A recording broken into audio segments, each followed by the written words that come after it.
Dr. Isa Blumi is an associate professor of Turkish and Middle Eastern Studies at Stockholm University within the Department of Asian and Middle Eastern Studies. He has taught and researched at universities located in Germany, Turkey, the US, Belgium, the UAE, Switzerland, and Albania and Kosovo.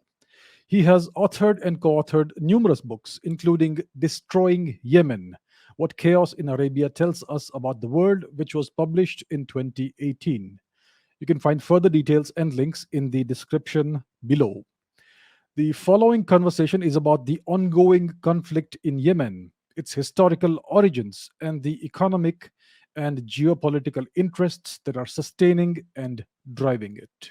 Dr. Isa Blumi, it's great to see you. I've been following you for quite some time on Twitter and other places. I mean, you've been writing about Yemen since at least 2010. So it's great to finally meet you face to face. And thank you so much for doing this. Well, it's a great pleasure to have met you and join your audience. I'm looking forward to speaking to everyone, sharing my perspective on Yemen. Yes. So today we are speaking about Yemen. Now, if we look at the news, if we watch the news, if we read the news, there's almost nothing that's spoken about Yemen. And yet, if you go on social media, if you know where to look, it looks like there's a humanitarian disaster that's unfolding there. So could you please explain what's happening right now as we speak in Yemen?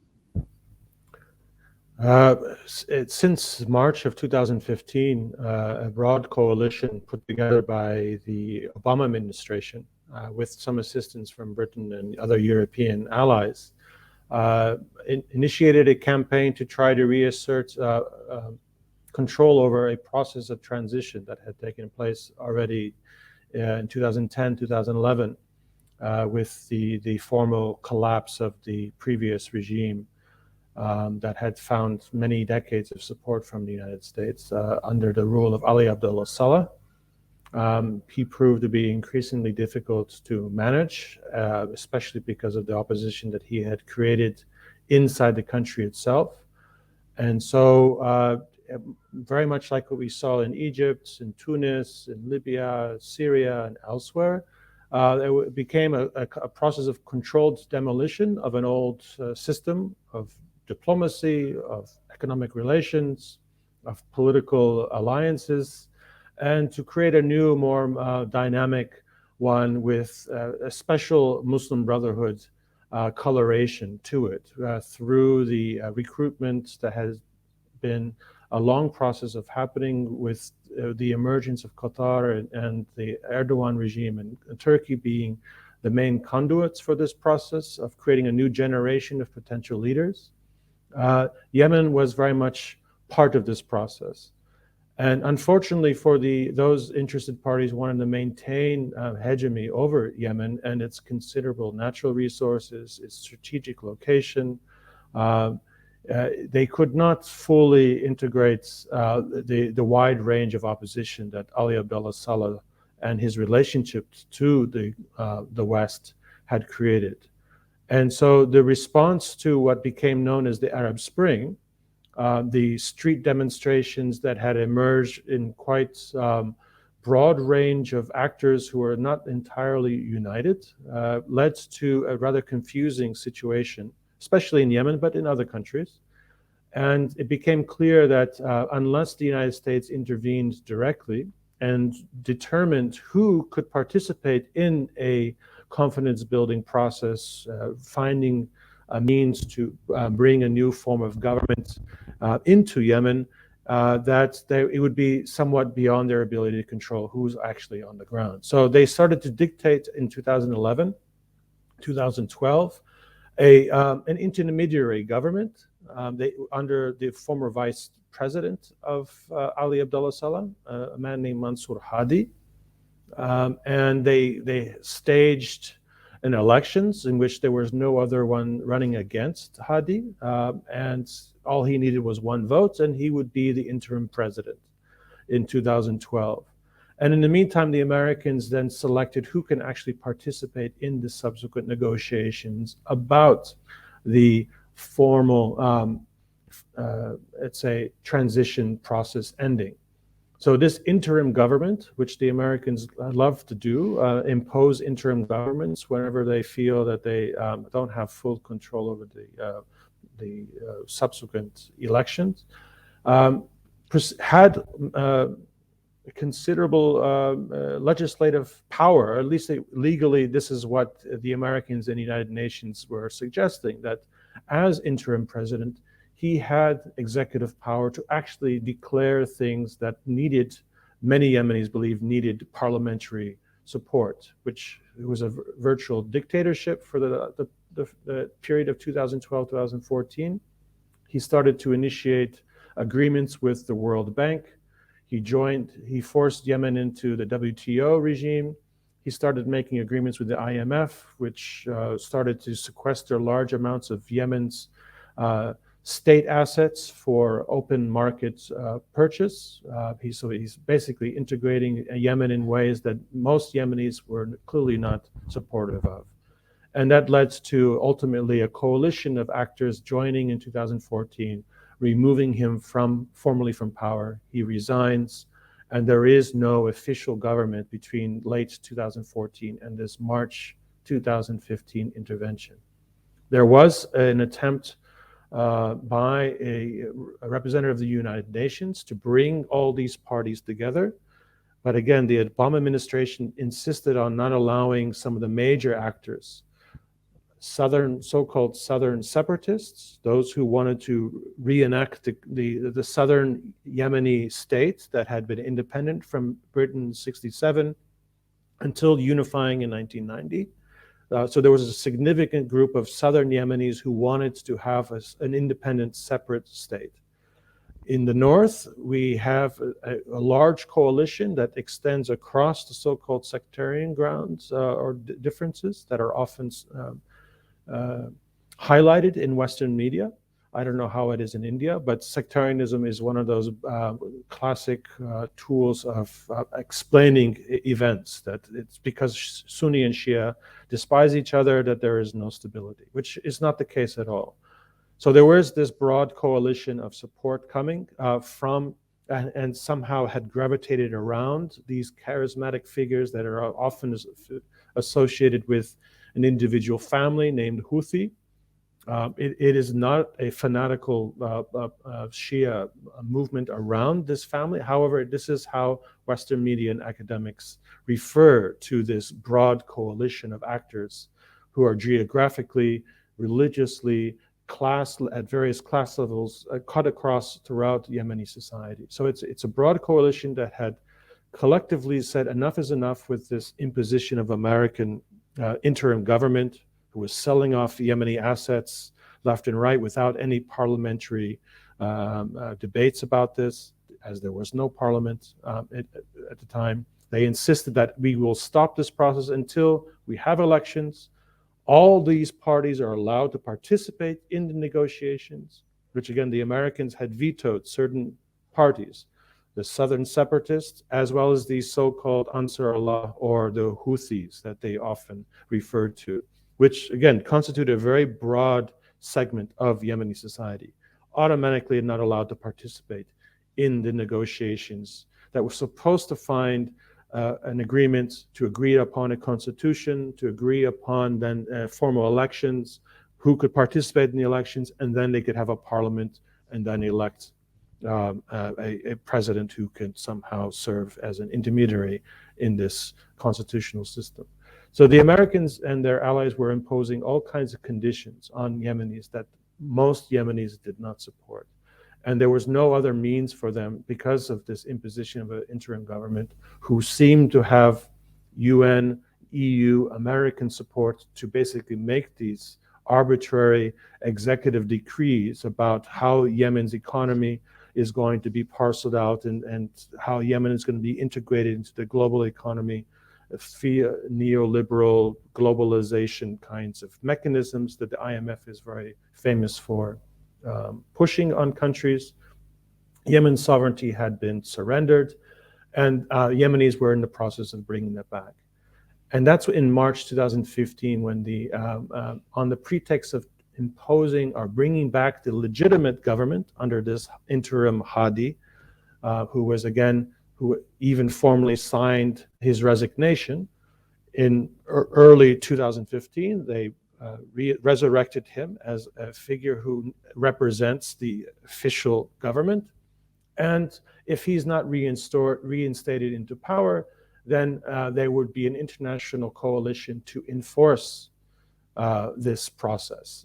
And that basically was the underlying pretext for joint military actions with Saudi Arabia, Qatar, and the UAE as the three primary, let's say, suppliers of manpower, of weaponry, with the British and Americans providing logistical support and the diplomatic cover that extended to even the Security Council, including China and Russia, giving this coalition a stamp of approval in terms of international laws concerned. But since March 2015, it's been a daily series of terrible, cynical use of air power with a combination of arming willing militias on the ground, Yemeni, particularly religious, let's say, Orthodox Muslim constituencies, Takfiri groups, Al-Qaeda type operations who had long been used as assets in the wars against the Soviet Union in Afghanistan or in these other conflicts that American special forces had trained Syria and Libya. They were sent back to Yemen to wage this campaign against a real resistance to this demand that Yemen surrender to this Hadi government that the Americans deemed to be the only legitimate government until we have actual elections. And so using air power, using hundreds of well-trained special forces coming from the United States, Australia, mostly as mercenaries, working on in the framework of Saudi, UAE, or Qatari militaries, with a broader coalition symbolically providing a plane or two. Morocco had one of its airplanes shot down early in this 2015 period. Sudan has provided the bulk of the manpower for this war since 2015. Chad and other de facto mercenary units have been recruited, trained, and sent to fight since 2015 against this broad coalition of Yemenis who are now geographically been pushed and are identifiable more or less along the confines of the old north-south divide of North Yemen versus South Yemen, if you look at an old map before 1990. And this war has been ongoing. Northern Yemen, its topography, it basically makes it impossible to invade it with land forces.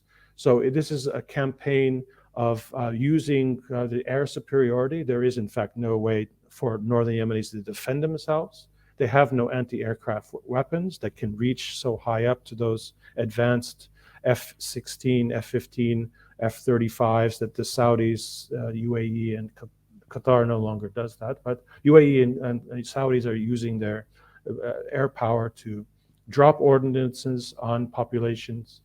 The initial air campaign that was, again, the war was not anticipated to last longer than several weeks. They assumed that overwhelming air power, a sudden invasion of sophisticated, well-trained troops would immediately remove any resistance. They didn't realize the extent of the coalition that had been created prior to the war. And then the moment this war started in 2015, Yemenis across the board joined in large numbers, including significant amounts of the military itself, which was the largest military before this war in Arabia, well-trained forces. They even had ballistic missiles and had certainly engineers who knew how to make ballistic missiles. And we have seen, while it's taken some time, these engineering capabilities, the military that Yemen had always had, has now adapted and has been able to produce its own weaponry, whether it be crude drones or even, let's say, cruder ballistic missiles that have been used for the last 3 or 4 years to actually enter in airspace of Saudi Arabia and UAE and actually make significant damage to targets in those countries. So this is a rather long answer to how this war started. It starts in 2015. It's been continuing on till today, with the primary battlefronts being somewhat in stagnation. It's very difficult to make territorial advances. But recently, the northern, we will call it Ansar Allah, or the northern forces in this interview, moving forward, to distinguish from the coalition that supposedly is trying to impose and return to power the legitimate government.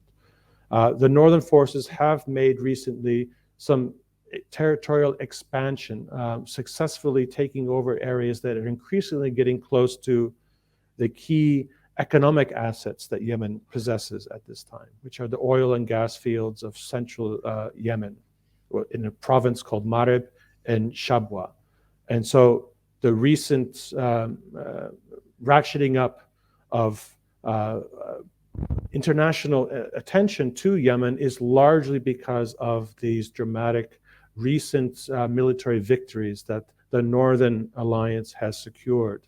And that's where we're basically at, with the majority of the people living in Yemen under siege in northern Yemen. Some 20 to 23 million are currently, for the last 7 years now, it's a long war, have no access to the outside world.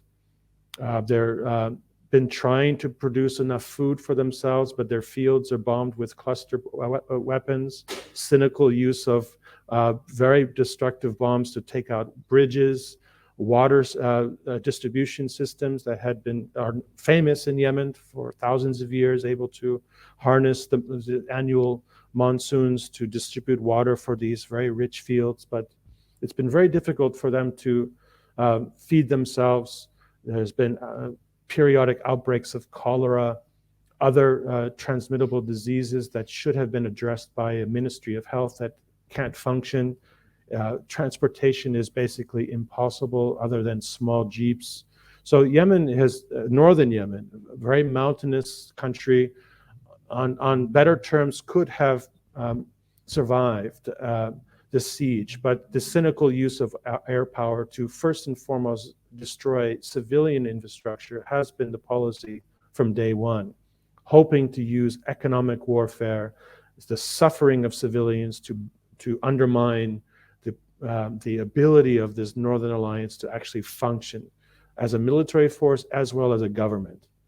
And remarkably, these people in the north have been able to somehow survive militarily, somehow maintain some kind of government, a system that still distributes resources to hungry people, medicines, tries to rebuild infrastructure. It's a remarkable story in its own right, but it's a horrible example of how cynical the powerful in the world will be willing to use the suffering of people to try to create conditions on the ground to have their interests served, when clearly Yemenis do not want to serve those interests. So in your book, you write about that horrific double tap bombing strike on a funeral, right? So why are civilians being targeted? Isn't that war crime? These are war crimes. These were specifically addressed in the legal codes, that you do not attack civilians. But as I mentioned, the resilience, the victory that was anticipated, they anticipated a victory in 2 to 3 weeks at most. They didn't consider the capacity of what seemed to be a ragtag in their own discourse, in their own propaganda. These are just militias who are living in the mountains. They're primitive. They don't have any organization. So their own propaganda, their own way of demeaning their rivals has undermined their ability to think strategically and think realistically. Now, there probably were experts who understood that this could be a very long conflict, But there are always actors who actually see extended conflict as a positive. It's profitable, right? It creates new kinds of dependencies. It creates new kinds of economies of scale. And we've been looking at this for a long time now, that disaster capitalism is indeed a phenomenon where there's a whole new subsect of Wall Street industry that makes and financing that actually profits from war, profits from refugees, profits from infrastructure destruction. Profits from the heightened demand and the price rises of certain commodities in these conflict areas. It also makes it very easy then to extract, especially gas and oil, in these conflict zones. So if you can scatter and undermine the confidence that people have with the side that they're on, in this case, northern Yemen, 20 to 23 million people, vast majority of Yemenis who live in these areas, under the governance and the protection of this Northern Alliance, the ones resisting the Americans in Saudi Arabia and Qatar and UAE, if you can basically make their lives miserable, the idea is that that will undermine their confidence. They will then take up arms, or they will do what others have done in Syria and elsewhere, is they will leave, and they will ruin the capacity of the government that is resisting, the targeted governments for this war, to make it impossible for them to rule. But again, the resilience of the people, whether they have a chance to actually leave is another thing, but they have remained very, very attached to this resistance. The economic suffering, the first couple of weeks of the war, they were using double taps, very cynically, knowing very well that people will go and you attack an area, you blow up a car, for instance. They know that other people will come and try to help people who are injured by this or take out the fire. So there'll actually be a larger group of people now moving towards this targeted area. And then they bomb again because they want to maximize the suffering. They want to maximize the terror. This is a kind of terrorism that is state-sponsored. It's a form of a state terrorism to undermine the psychological, emotional links that those who are resisting with arms and those who are supporting them in some variation on the ground. And since you mentioned the double tap technique, this is in fact a technique that was only recently in the 1990s mastered by the Americans. And they did their first double tap, in fact, was in Yemen, when they were supposedly going after these Takfiri Islamic fundamentalist groups, where they were in fact going after Ali Abdullah Saleh's biggest enemies. You had their former ally, Ali Abdullah Saleh, saying, I have a problem with certain groups here in this part of Yemen. We will say that we're attacking al-Qaeda forces who were behind 9/11.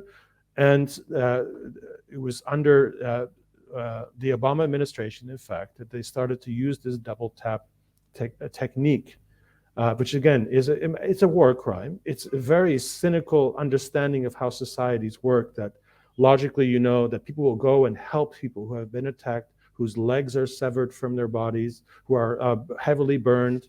You're going to have ambulance coming to help these people. And probably one of the biggest crimes is something that I start my book out with, is the attack on the funeral of a very prominent soldier of northern Yemen resistance. And dignitaries from all over North Yemen came. And so they really wanted to maximize the kill of very important, prominent Yemenis. And so they attacked the funeral. And then they waited some 10 minutes, and they used incendiary bombs for the second round, because they knew that people would rush to try to take care of the people who were in this building that had been destroyed by the bomb. And then they even went a third time, as there would be a second wave of people trying to help the heavily burnt people who came the initial stage of trying to help the injured. And this has been going on until today. Still use these tactics. And they sometimes attack factories. If the factory, in the first year attacked much of the food processing industries of Yemen, North Yemen. They attacked farms again. They knew where where they were producing milk. They knew where the chicken farms were, so they took out all those assets. They occasionally attacked schools, which got international attention and condemnation from usual suspects in the larger world, with to no effect, however, right? We still have these atrocities taking place.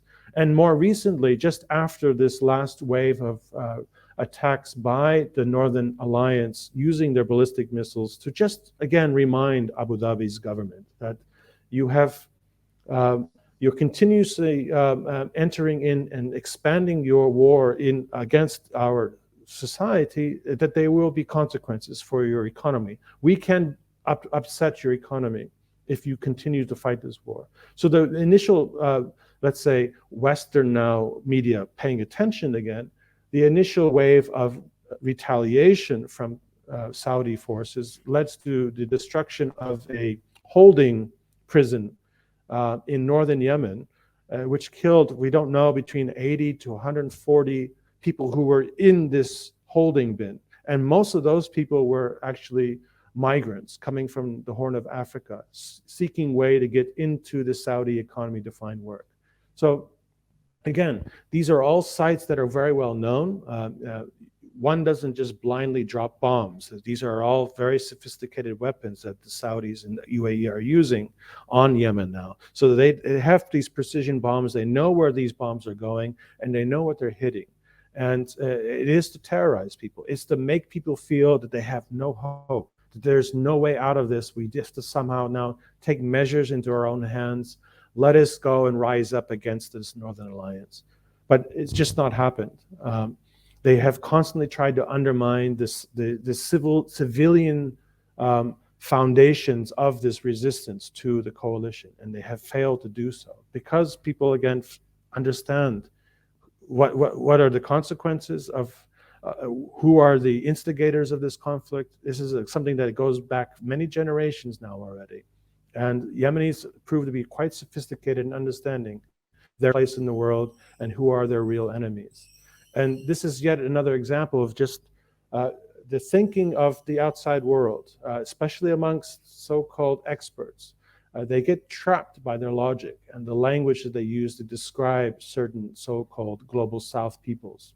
And they begin to now create this image of inferiority, of lack of sophistication, that you can tap into their cultural distinctiveness and use their cultures against them. And it doesn't prove that way in many, many occasions. This will be, if this war ever ends in the way that is just, will become in one of those classic models of indigenous resistance to global capitalist imperialism, as we saw in the case of Algeria or Kenya or parts of South Asia in the past. This will be, I think, a textbook example of an indigenous resistance to global forces. So this is a pattern we see all the time. It's something you saw in Turkey in the 1920s when they tried to parcel out parts of Turkey and give them to various winning powers of the First World War. We see that in Africa as well. They've drawn these arbitrary lines on the map, divided communities, and that's what's causing civil wars. So is that the same sort of technique that's being used in Yemen? I mean, I remember Yemen used to be divided into two countries. So what was the cause for that? Who divided Yemen? And is that one of the reasons why this conflict is going on? No, Yemen as a concept, as a geography, is referred to as Yemen, to the right of Mecca, Medina, and it has long been a part of the global economy, much more oriented towards the Indian Ocean world. For thousands of years, there's been trade links extending all the way from Malaysia through India to Southern Arabia to East Africa. And it was never holistically administered by any government regime. Again, the topography makes it very difficult to actually have a formal, even in the 21st century, have a formal single administrative set of institutions that could draw taxes and organize people and force them to recognize a single authority. There were, and Yemenis still persist in having this skill of negotiation, of power sharing, of finding common interests. Because, I'm so sorry, it was my keyboard. Because of the topography, you have communities that live very much in distinctive spaces that, however, do require this assistance of others who are, let's say, downstream or down the roads in order to get their products to market elsewhere. And so there has been, again, thousands of years of being able to communicate, to discuss and understand each other's interests and come to an agreement and shake a hand.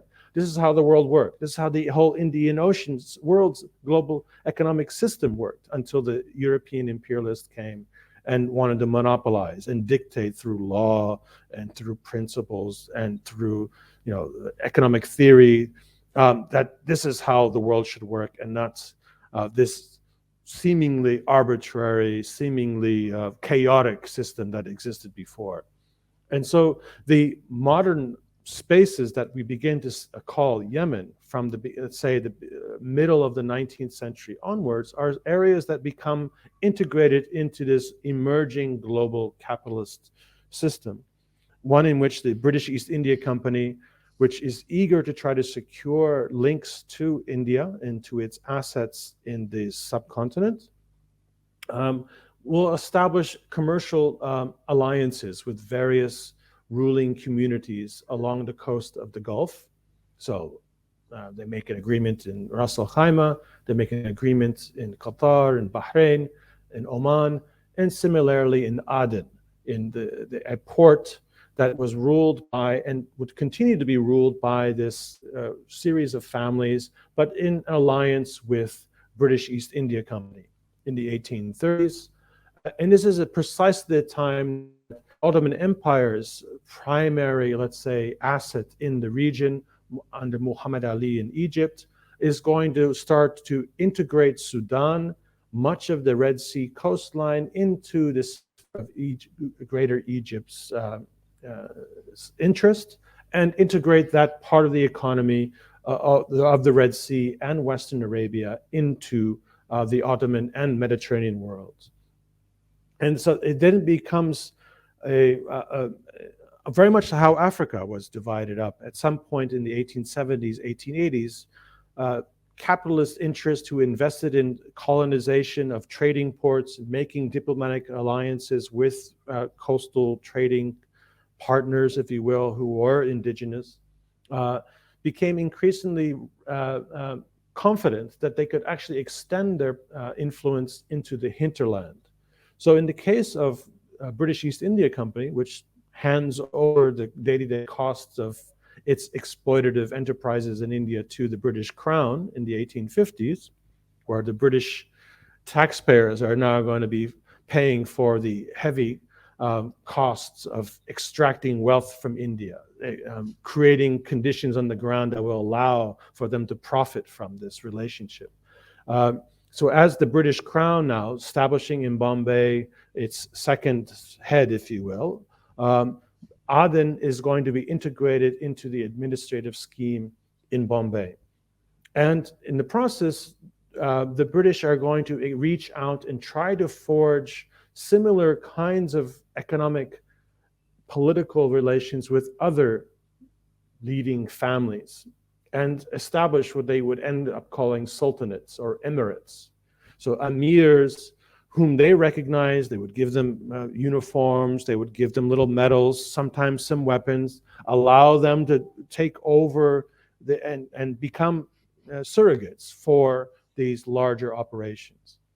And the same process starts to begin in the 1830s, 1840s, and ultimately by 1872, the Ottoman Empire are able to make similar kinds of arrangements in this northern Yemen, which is these amazing mountainous areas with a coastal plain on the what is southwest Arabia. If you were to look at a map, it's called Tihama. So these areas became the sphere of influence of the Ottoman Empire. Across the Red Sea, Italian companies, Swiss companies, the French companies and others would do similar things. So Massawa, for instance, an Italian company from Bologna would come, make an agreement, and establish a small colony and become now part of the regional economy in the Red Sea from what is today Eritrea, the French in Djibouti, the British in Somaliland, et cetera, et cetera. And so in time, by the 1880s, the Europeans are going to create a system now that, look, we're going to start fighting each other over these assets because some of these coastal areas that we have secured arrangements with actually require to have and control the links to the hinterlands. That's where much of the economic activity is coming from. We want to control where the coffee is coming from. We want to control where the timber is coming from for the increasing demand for forest products, et cetera, for wheat, et cetera, et cetera. So there's going to be now an expansionist process by which we don't want to pay the middleman here on the coast. We don't want to pay profitable amounts of exchange with rulers, let's say the Ethiopian king in the highlands or in Sudan or in Yemen. Let's now expand our capacities to actually control the source, the transport process, and then the distribution and the marketing and entering into the market in Europe. So full-scale monopoly of international trade is an objective now from the mid-1890s, onwards. And the Europeans are brought together, these European powers who are working on behalf of their corporate interests, who are the ones profiting from trade with Africa, with the Indian Ocean. And they basically come to some kind of arrangement where they will divide up Africa, where you begin to see these arbitrary lines now. They don't even know the topography of Africa. Much of Central Africa is integrated into an Indian Ocean economy, where in the highlands of Rwanda, there are Arab traders who are bringing the ivory, the gold, the human labor to the coast to then be sold in the larger markets. Europeans want to control that. They want to throw out the ones who are prior to them profiting most from integrating Africa's real economy, the raw materials coming from Africa. And similar processes at play in Southern Arabia between the Ottomans and the British. It's much more cost effective for us as civilized empires to, as a gentleman, come to an agreement. Let's divide up these territories. Now, both sides are rivals with each other. There are, of course, local players who are going to exploit this sensitivity to stability, because you don't make money when supply chains are broken or disrupted. And so you have local players who may be rivals with the ones that the Ottomans or the British had formally signed an agreement with. I'm going to make this local's life miserable. I'm going to say to the British and the Ottomans and the Italians and the French, who are also looking into this lucrative trading circle in Southwest Arabia, that I can dictate when coffee flows from the hills down to the coast. I can disrupt trade. I can bring my armed men out, and sometimes I would get weapons from Italian suppliers. The French are going to provide weapons to local players. And this is a rather obvious, I think, but rarely told in these terms, story about how British, French, Italian, even eventually American empires are actually built. It's with the collaboration and the very complicated internal politics taking place, whether it's in Uttar Pradesh or Kerala, or in our case, Southwest Arabia. And ultimately, on the maps of empires, they sit there with a geographic space and they draw lines. That does not necessarily mean, however, on the ground, in reality, day to day, there's actual borders, or that the people themselves respect those borders.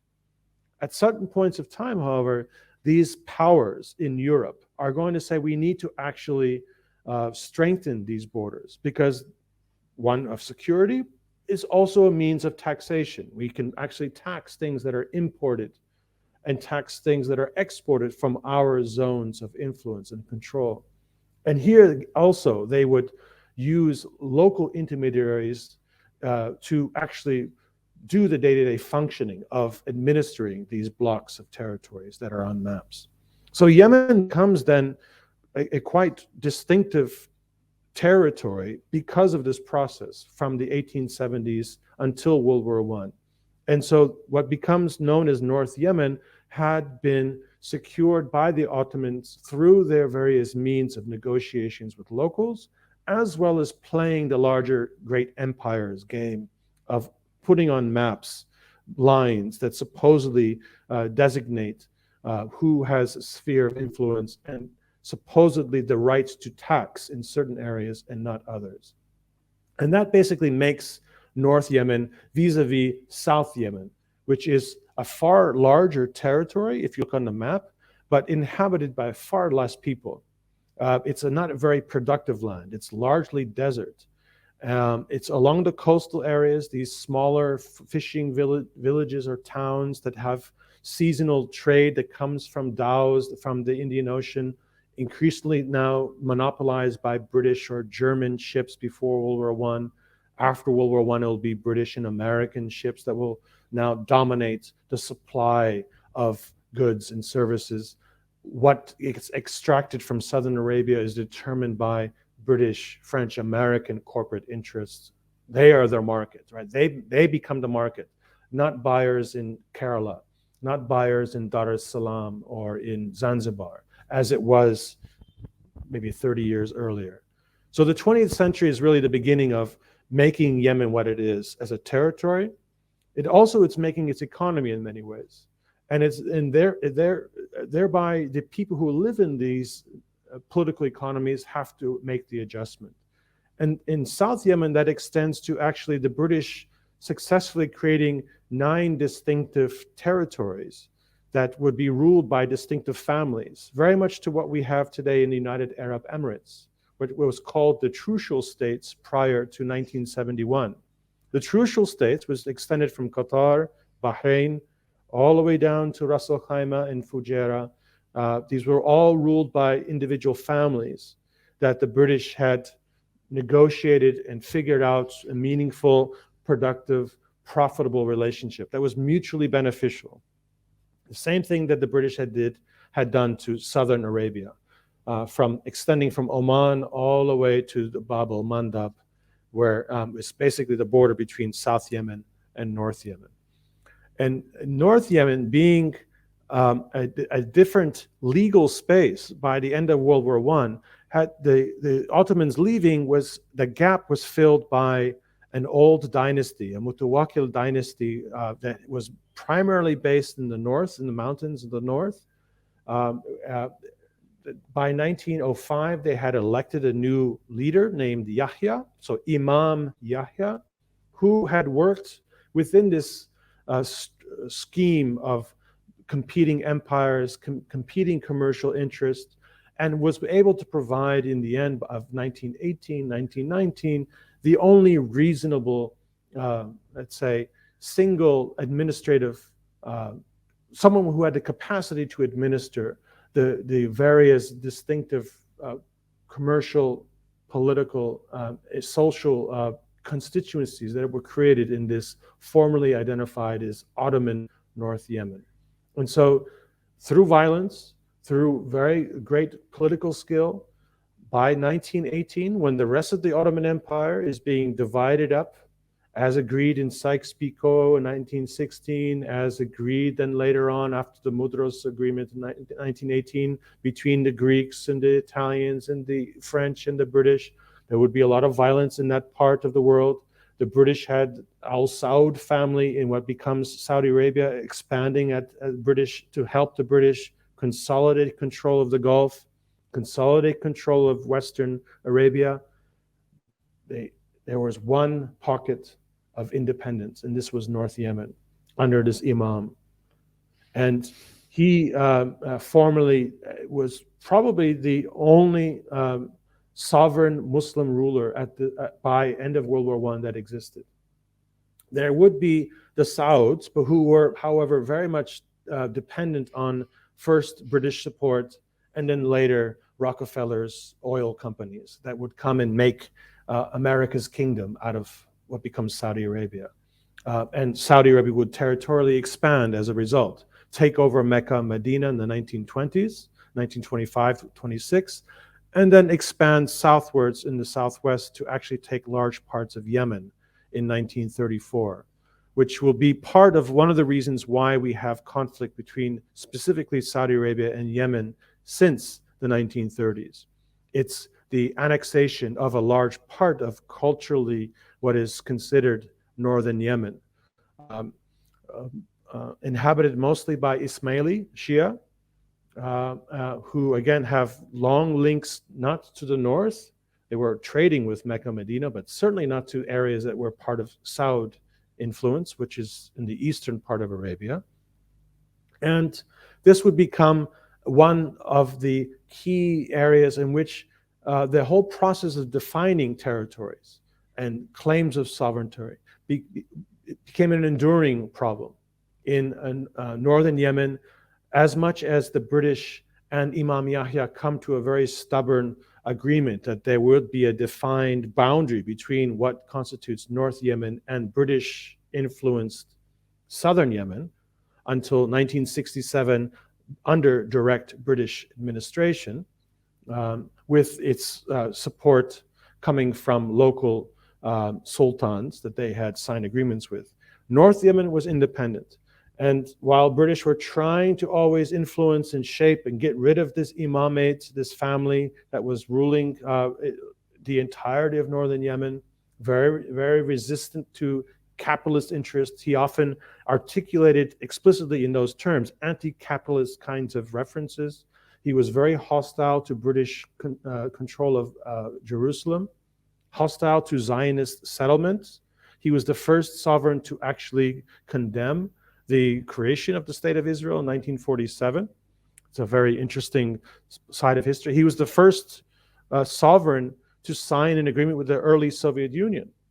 So there is still a lot to say about what is going on in the southwest Arabia, where you have supposedly a backward king or ruler who belongs in the medieval times and supposedly ruling with religious authority, is actually someone who is quite sophisticated, in a sophisticated way, reading how the world has changed from before World War I to after World War I. Unfortunately for his coalition, they could not sustain protection for their northwestern territories, the Asir, which today is Najran and Jizan port, which is the border between Saudi Arabia and Yemen. And this is the primary area where the war is being fought right now. There was, and there's a reason why this area is so contentious and has long been a source of tension and violence between Saudi Arabia and North Yemen. It goes to the borderlands. And this is something that I do cover in my chapter 2 of Destroying Yemen. I cover much more extensively in a book in 2010 called Chaos in Yemen. And it's about the fact that in 1934, when Saudi Arabia de facto annexes a good portion of northern Yemen, they could never come to a diplomatic arrangement that they would actually identify along a map what actually constituted Saudi areas of influence and Imam Yahya's northern areas of influence. And with the exception of a border that from the Red Sea to about 50 kilometers high in the mountains, that was more or less agreed upon as an area of distinction for military purposes and oil exploration. These were all things that were demanded by Rockefeller and BP early on in the 1930s and 40s. We need to know who has sovereignty over this space. But the areas extended deep into all the way what today, if you look on the map, all the way to Oman, where there's a shared border between Saudi Arabia, Oman, and southern Yemen. This was all unmarked territory. This was never agreed upon. And one of the reasons why was because the people who lived on both sides of these borders still had the ability to cause a lot of trouble if their lives were dramatically changed. And for Saudi Arabia, in the end, their interest was really not to colonize this area just yet. They wanted to have some stability. This was a very rich area for agriculture, a lot of water that still came there. And this is something that they wanted to serve as a buffer to keep northern Yemen from entering into the politics of Mecca, Medina, which was a very contentious space for the Saud family, who in coming in 1924, 25, 26 to Mecca, Medina, they desecrate the family of Muhammad's sites of where people, when they would go to pilgrimage, they would also pay respect to the Prophet's families. This was something that was all wiped out because King Hussein, who ruled, who had supposedly made an alliance with the British in 1916 to send his sons, Faisal and Abdullah, to fight the Ottomans, he had believed that he had been promised to become the caliph of all Muslims. If not, then the ruler of all Arabs in a pan-Arab state, something that the British had no real interest in giving this power to in the first place, even though Lawrence, the famous Lawrence of Arabia, had promised Hussein this. So Hussein was sulking and sometimes very hostile situation until he was overthrown and replaced by the Sauds. With British weapons and funding and logistical support. And so Saudi Arabia, thanks to the British, are expanding at the expense of what becomes Iraq, Jordan. There was a whole region between Iraq, Jordan, and Syria ruled by the Rashidi family, who had been pro-Ottoman and very hostile to the British, just like in northern Yemen. They were wiped out by the Wahhabi Muslim Brotherhood alliance that Saud had actually put together with British help.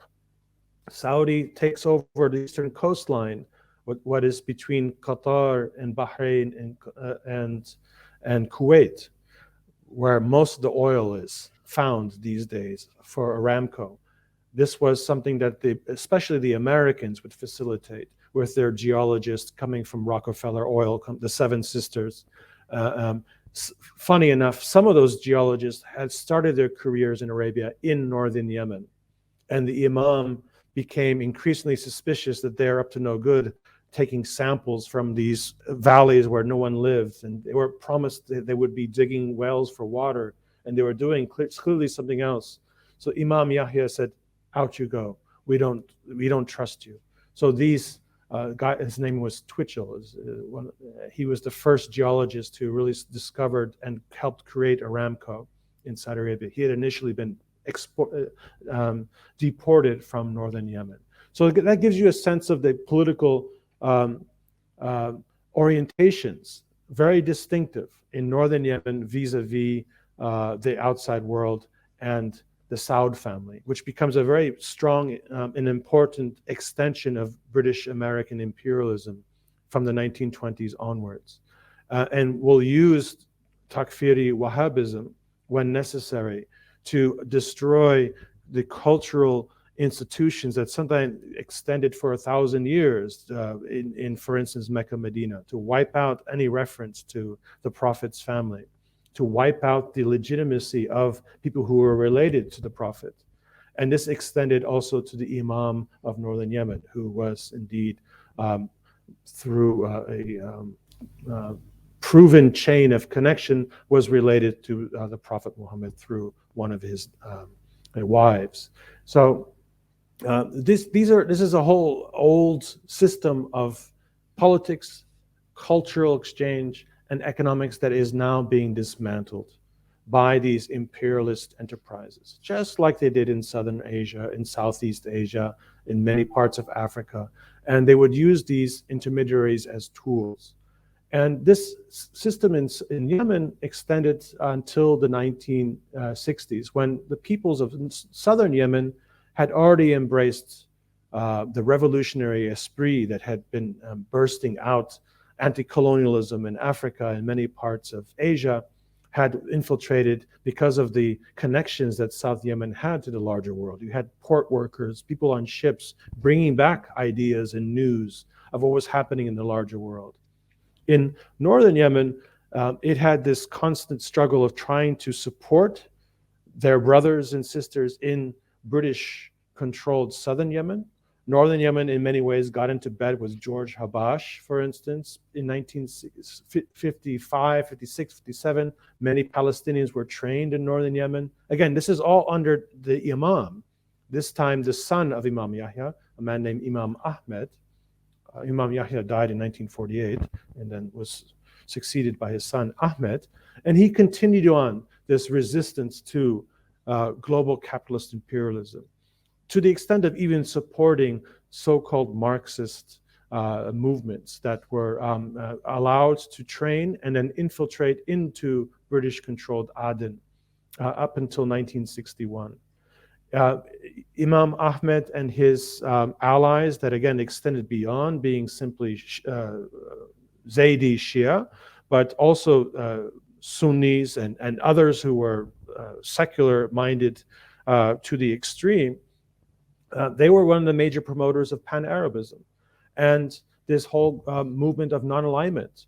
The non-alignment movement, which is synonymous with Gamal Abdel Nasser these days, who was the figurehead who was sent from Cairo to go to Bandung in 1955 to form this alliance with Nehru and with Sukarno and others. In fact, part of that coalition in the Middle East was from this imamate in northern Yemen, which remained hostile to the creation of Israel. It's just another colonialist project in their narrative. They were, however, now a member of the United Nations. They did participate in international organizations. And one of their main objectives was to form alliances with the progressive parts of the Middle East and the Islamic world. That Islam was still a progressive force. It was not necessarily one that was conservative, that would suppress anti-capitalist activism, as we saw in Saudi Arabia. That there really was this cohabitation, if you will, that in many ways Nasser unfortunately would upset by his hostility to not only the Communist Party in Egypt, but also to the Muslim Brotherhood in Egypt. But here at the same time, he's making overtures to strong, independent Arab states, Syria, Iraq, and North Yemen. And they were going to form a coalition, what became known as this United Arab Republic project, which in 1958, Iraq, because of political conditions on the ground, they separated themselves. North Yemen was not willing to give sovereignty to Egypt, but they were in a military alliance. So from 1955 until 1961, this so-called conservative medieval empire, kingdom of North Yemen is making political alliances, military alliances with the Free Officers Movement in Egypt, with these now progressive Syrian nationalists who also become Ba'athist activists, Pan-Arabist activists in Syria, and even with Iraq. And this all breaks down and becomes a very obvious collective threat to various interested parties, especially in the United States. Under Eisenhower and then Kennedy, they successfully, and I write about this in the book, chapter 4, they successfully recruit Nasser and pull him out of this very dangerous precedent of a United Arab Republic that had been established in 58, 59. Syria abandons the whole project already by 1960, 61. They are not happy with being basically puppets of the Nasser regime. Imam Ahmed is also distinguished himself from Nasser. And by 1962, no longer in alliance with Syria, Egypt gets involved in the domestic politics of North Yemen. They stage a coup with Imam Ahmed dead. His son was to succeed.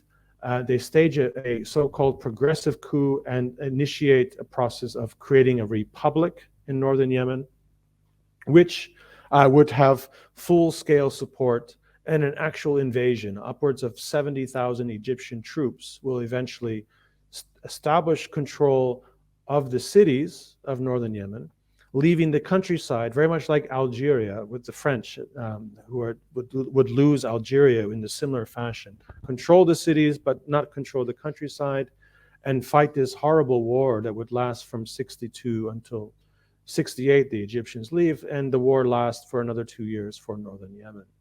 And this was a very cynical process of using conflicting ambitions. Who is going to lead the pan-Arab movement? Who's going to lead the Arab world? Is it going to gravitate towards the global south, making this non-alignment gesture, alliance, or is it going to go towards the Soviet Union, towards China? And what's so fascinating about northern Yemen, under the Imam Ahmed, again, making these progressive alliances with progressive regimes in Egypt and Syria and Iraq, making these gestures to support radical elements like George Habashi's movement to help fight the British in Aden. They're also allowing the Soviets and Maoist China to come and bring resources to Yemen to help build infrastructure. Some of these incredible highways that link the coast, the west coast of North Yemen with the highlands to Sana'a or to Taiz, the big cities in the highlands, were built by Soviet Chinese engineers. But he understood how this world worked. He even invited the Americans to bring the development of funds that they were offering to try to coax him out of this so-called dangerous movement towards communist China or to Soviet Union. And once again, he realized that they cannot trust the Americans, who were already busy spying and dragging their feet, and they were demanding profitable arrangements where they can bring their own labor, not allow Yemenis to labor on their projects. Out you go. Chinese are going to train our engineers. They're going to actually help us build our own infrastructure, as did the Soviets, as did the Swedes, by the way. Very interesting stuff. Sweden, a progressive country in those days that did not want to play the Cold War, sent down and offered their best pilots to work and run the airlines of North Yemen in the mid-1950s to this war that Egypt basically invades and occupies northern Yemen in 1962 to 68. So this is a very long-winded story of the let's say the first 3/4 of the 20th century, that North Yemen is very much implicated in the struggle against global imperialism, capitalist imperialism, based on principles that are articulated in ways that are very similar if you were to listen to leftist, Marxist-trained activists elsewhere in the world. And then this is put to a stop with as I demonstrate by looking at American archives, looking at American relationships to Egypt that is established the year before under Kennedy. Nasser begins to start servicing in some unanticipated ways the interest of the Americans under Kennedy, who had this vision of integrating large parts of the Global South. America will be the savior of those anti-colonialist movements, that we are sympathetic to Africa going independent, and then trying to control that process to assure that Congo doesn't go, right? Doesn't go independent of the global economic forces that demand that we have access to uranium in Katanga, right? And it's under Kennedy that this is really this cynical attempt to exploit the anti-colonialism that's happening, to co-opt the anti-colonialism, to make sure that when these zones go independent, they don't go really independent and pursue independently development of their own societies, right? These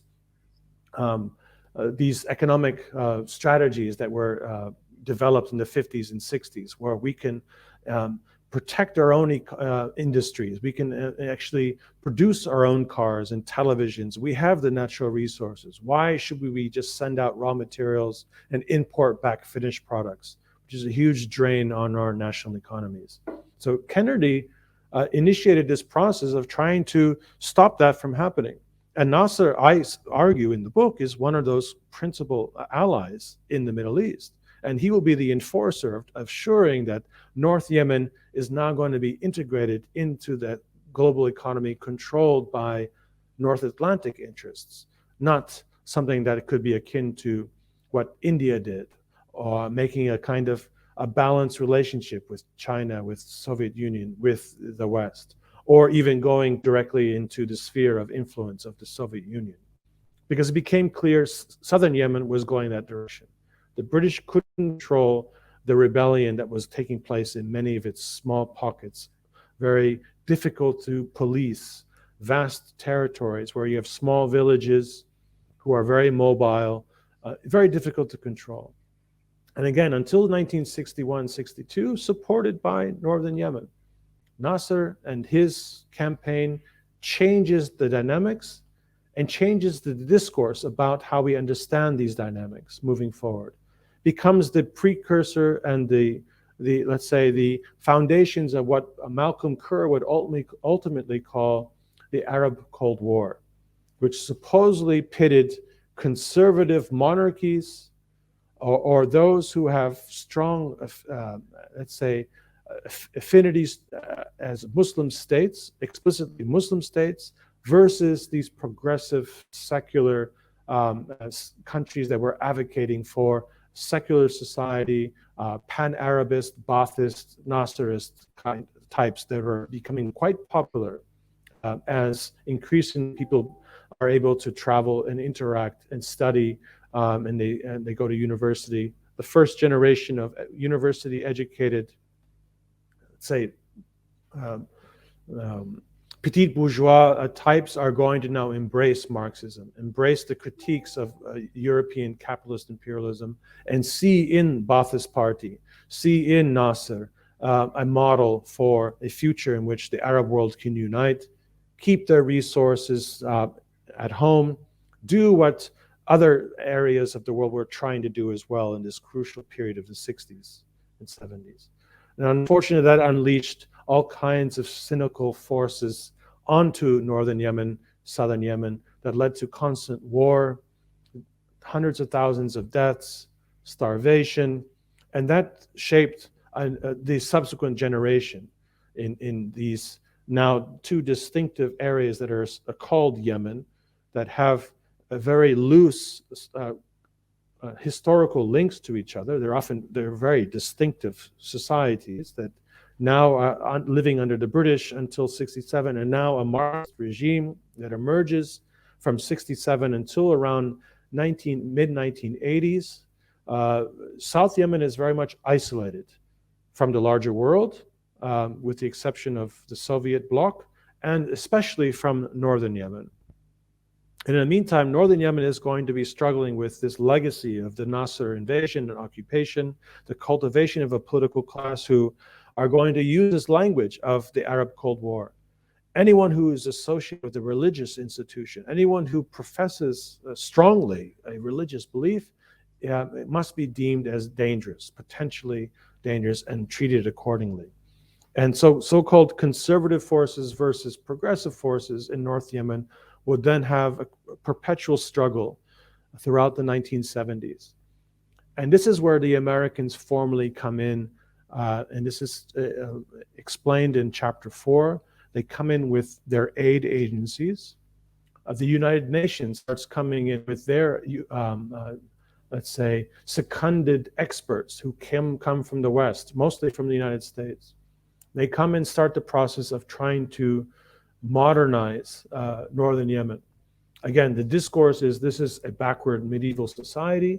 It's just come out of a long, enduring civil war, which the civil war narrative is also very problematic, which they use still today, as if Yemenis are responsible for the violence that's taking place today. Exonerating, of course, the outsiders who are just coming in to try to negotiate a settlement of the civil war. This is, again, a tactic that is used throughout the world, and it's not an accurate reflection of what actually induces conflict on many occasions. And in the 1970s, this is certainly playing itself out between various factions who see themselves now in the frame that is established by the narratives, the expertise that's coming from the outside. Yemen is a country in conflict because you have a small university-educated class of technocrats who were initially introduced into the day-to-day functioning of governance under Nasser's occupation. Nasser introduced the Bank Misr, or the official central bank of Egypt, as the bank for North Yemen, and trained accordingly with yen and US money a generation of bureaucrats, technocrats who could work in these various modern government institutions, telecommunications, medical, so health was one, and agriculture was another important place of intervention, zone of intervention for these external actors, especially the Americans, because Yemen's very rich. It's very rich agriculturally speaking. It has tons of water. The problem is that they were very self-sufficient, and the political leadership that had emerged in the 1970s out of this morass of war in the 60s, still with this strong sense of independence that we don't trust these Europeans coming in here and telling us that we should do this, that, or the other. We should start adopting a cash economy. We should start building banks, starting a process of loaning money. We will give you the initial financing for this system of offering development loans to farmers to do something other than feed our own people. They did not like this idea. And so there was this last generation that resisted this, and they established these wonderful systems of social exchange where they collectively took on the burden of building infrastructure. They would collectively work to establish weekly markets, where they would agree on maintaining control over pricing to make sure that everybody had a reasonable amount access to food. They were actually self-sufficient still in the mid-1970s.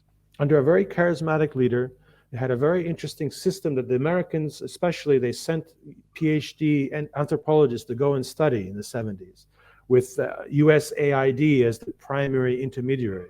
USAID, which was based in the embassy.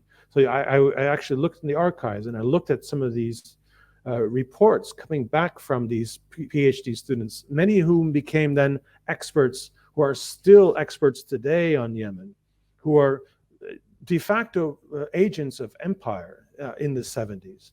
And they were writing reports and very details about how this society, these communities are actually cooperating together, how they're resolving conflicts, how they are building infrastructure without any international expertise, without the money coming from the IMF and elsewhere. So North Yemen had a model for independence, and this is something that had to be disrupted. So the Americans would get a couple of ambitious young men, send them to Arizona, to Nebraska, to learn industrial agriculture.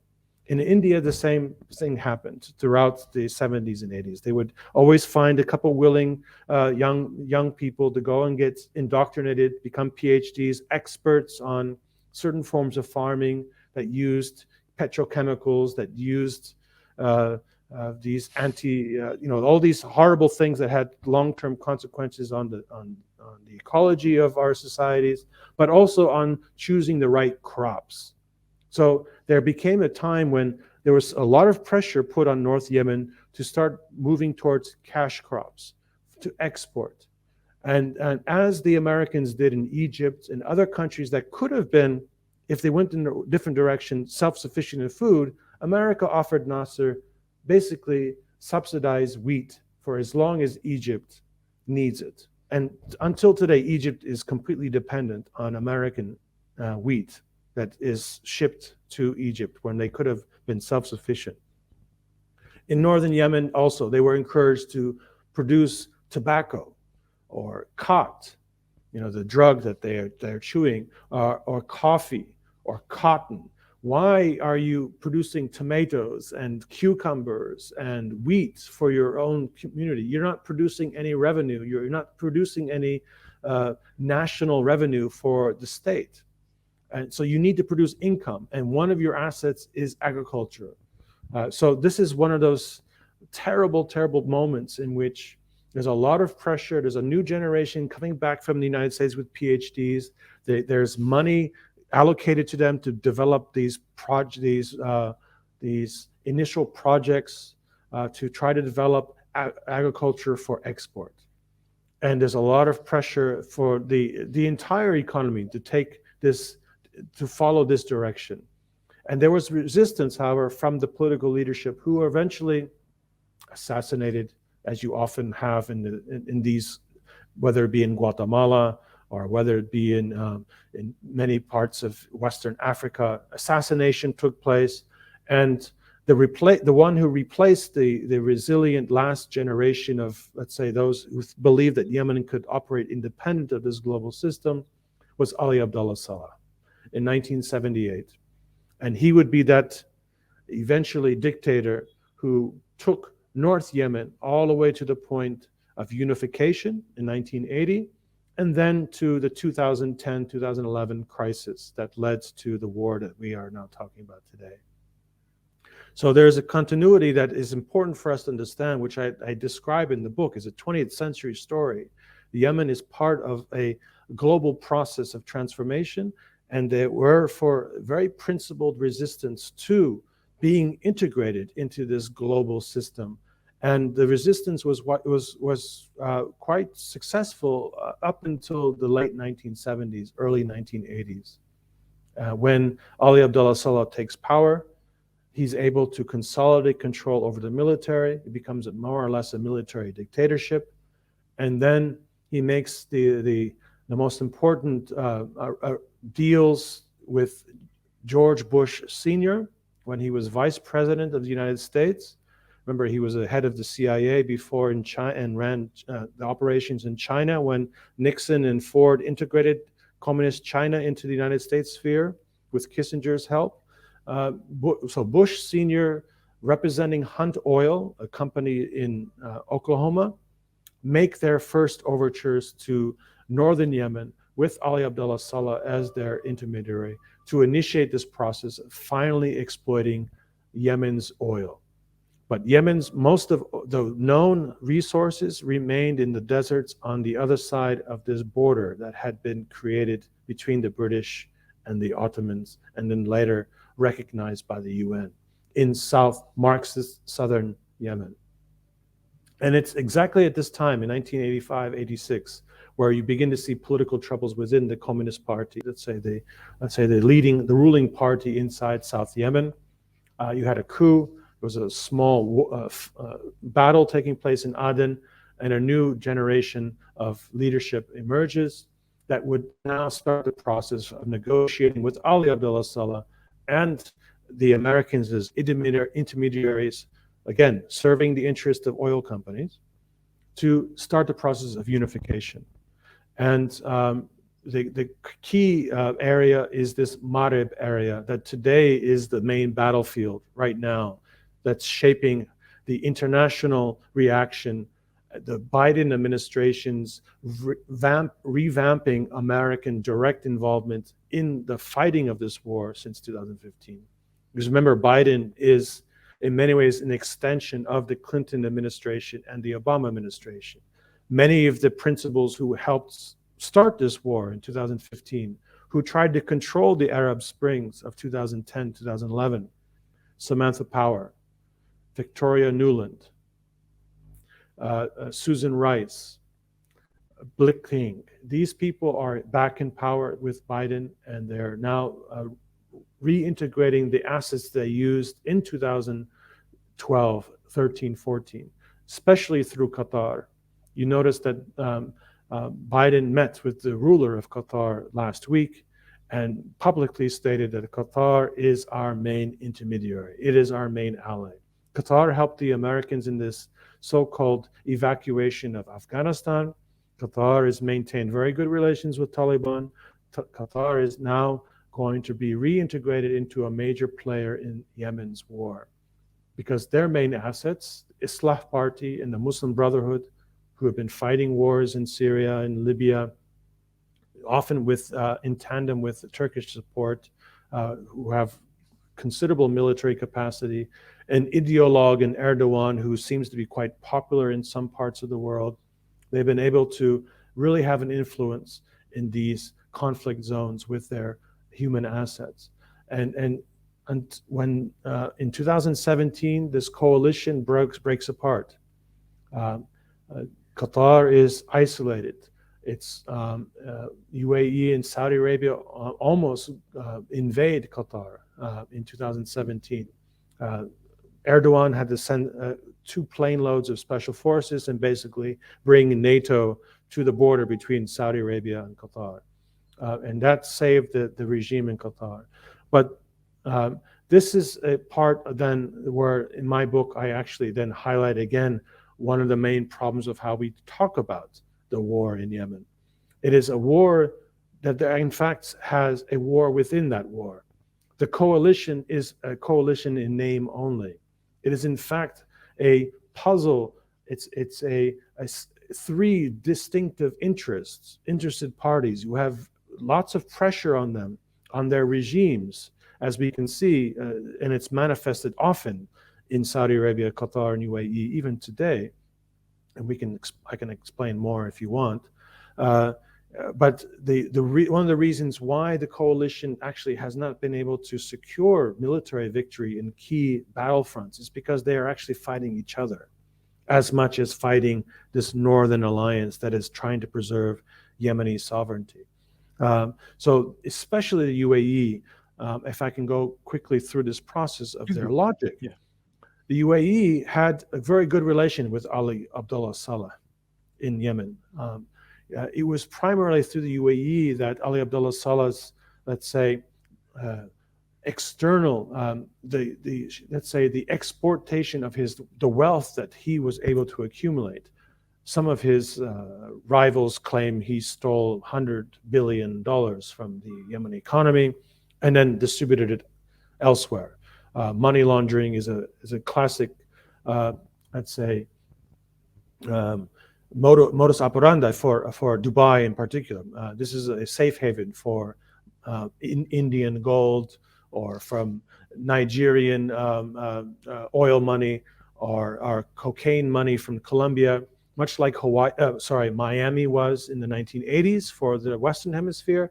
Dubai was this key area of where you could find a secure safe haven for your money if you were a dictator, if you were a drug lord or something else of that nature. So banks like BCCI, which has clear CIA connections, the collaboration between the ruler of Dubai with these larger global forces is something that really makes Dubai distinctive in the region. The problem is that soon enough, Abu Dhabi, with its primary role is its territory is producing much of UAE's oil and gas wealth, has a problem with securing political control over the elements that are taking and shaping the larger region, because Dubai is serving this much different role that is in many ways outside the domain of Abu Dhabi's ability to govern as the capital of a federation that the British had established before they left in 1971. So Dubai operated much independently. The problem is that by the 1980s, oil prices had dropped to $10, $12, $13. And it's a very interesting, if you put it in this context, that why would George Bush Sr. and Hunt Oil seek to have access to very expensive corner of the world, which would cost a lot of money to actually extract oil and gas from,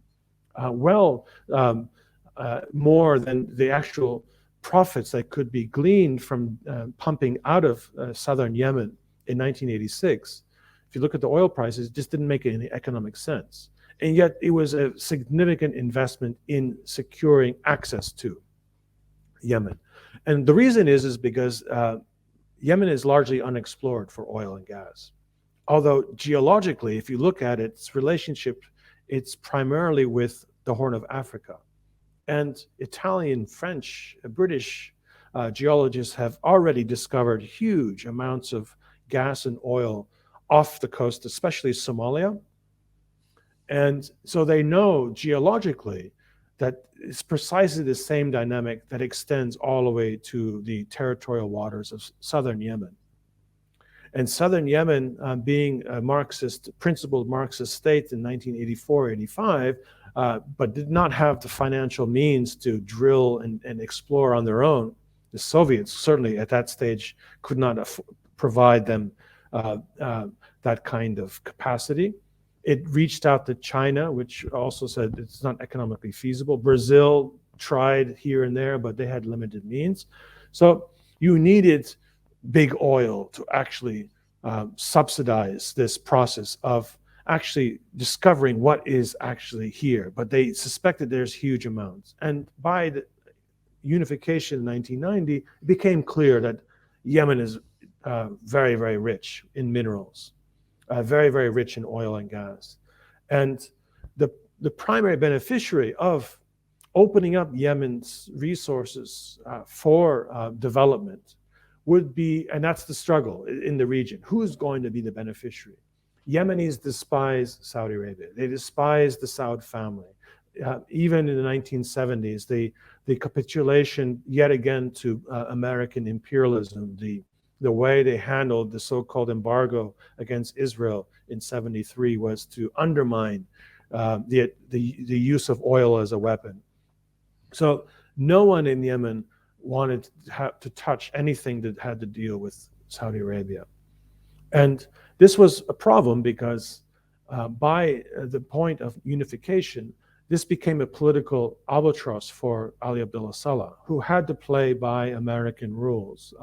But that did not necessarily mean that he could survive politically if he then suddenly embraces working with Saudi through Aramco and Saudi interest and American interest. So he had to kind of play a balancing act politically amongst his own constituents, especially when he's now unified Yemen. And it brings in this vast territory, underpopulated territory, with this huge amount of oil and gas wealth, minerals, etc. And that actually leads to tensions inside Yemen itself. Unfortunately, they would lead to a war in which old forces in southern Yemen, who had seen that the unification was really a land grab and a power grab by Ali Abdullah Saleh and his allies, who are increasingly being identified not only as the Americans, but also Abu Dhabi, also conservative regimes in the Gulf, which is something that really upset at the ideological level, let alone the political economic level, many actors in Yemen who, again, are not in tune to the strategies of Ali Abdullah Saleh's overtures to America and the larger global economy. So you have a principled resistance to what they are beginning to see is happening in Yemen. They've been duped into unification. They have been denied the ability to actually integrate well into governing institutions. It becomes one that's dominated by the much larger populated northern Yemen, with Ali Abdullah Saleh the primary beneficiary, at the expense of those who agreed to unification on this idea that Yemen would become a great country, an independent country, militarily very capable, that with resources that could be shared and distributed to all of us. That was not happening. So by 1993, there was an election which Ali Abdullah Saleh was able to dominate. Many say it was a free election. It did represent and did reflect the diversity of interest and competing parties, but that ultimately diluted the ability of the southern Yemenis, especially old Marxists, to have any influence. And they were being quickly, crudely pushed aside as a result of these elections, with the Americans supporting this and getting them out. And that induced a conflict with the Saudis and the UAE and other players now providing support for opposite forces. What ultimately happened is it destroyed the ability of Yemen to actually function as a country that could work and operate through a central government with power distributed through parliament. It had to basically be, and it gravitated towards a military dictatorship. Not in formal way, it would remain a parliamentary government. They would have elections. There would be contestation of rival political parties, but increasingly it became necessary to project power from Ali Abdullah Saleh's GPC party and the military that he's going to now develop, which the Americans are going to now help develop. Because there's a new factor at play here. One, because Ali Abdullah Saleh's political range of support required that he maintain a principled distance to Saudi Arabia, to the oil countries that were, by 1990, they had hired upwards of 1,200,000 Yemenis who were primarily working, cleaning streets, in the military, as soldiers, police officers, or in the oil industry. All those Yemenis, they were sending money back. They are also now beginning to adapt after some 10, 15 years living in Saudi Arabia with their whole families there. Their kids are going to Saudi schools. This is when you begin to see niqab emerging in Yemeni culture. Women are going back to Yemen, bringing Saudi values, if you will. And this is now a point of entry for Saudi Arabia in a society that had historically were very hostile to Wahhabism, to Saudi, especially the Saudi enterprise, because it occupies Yemeni territories.